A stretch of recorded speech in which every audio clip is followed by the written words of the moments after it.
crowd of protesters that had started to trickle in has now swelled to about 100. They're all concentrated just on the other side over here, standing in front of those National Guard troops who are protecting this building. And this comes after a rather eventful night on Tuesday when the mayor of Los Angeles implemented that curfew from 8 p.m. to 6 a.m. 220 people were arrested, the vast majority of them for unlawful assembly and for breaking curfew. There's just a couple, three, that had more serious charges brought against them for possession of a firearm, but mostly these were for non-violent offenses. And that is what we have actually been seeing quite a bit with these protests, which have been concentrated in just really a couple of blocks. To put this into context for you, this curfew zone is about 2.5 square kilometers.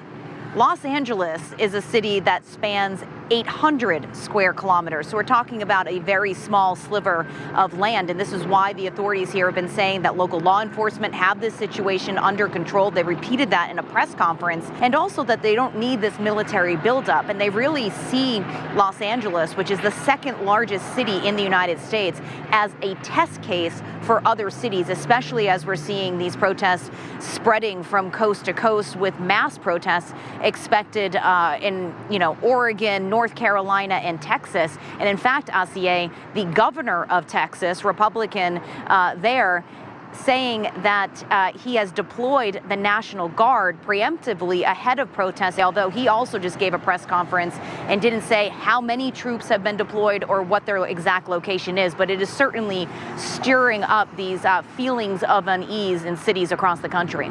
I have not seen a single Marine on the streets of LA. What we understand right now is that they are actually about a half-hour drive south from the city, where they have been for the last couple of days training. And we have seen video of this training, aerial shots of them.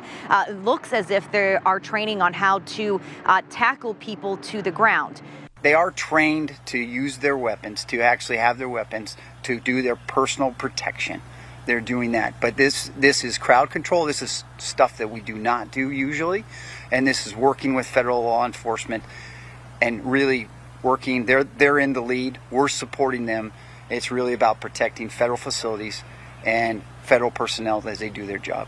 At this point, neither the Marines nor the National Guard troops have the authority to interact with these demonstrators, to arrest them, to detain them, to search them. That is not allowed under federal law, although the Homeland Security Secretary, Kristi Noem, has reportedly sent a letter to the Pentagon asking it to approve these troops to start arresting these demonstrators.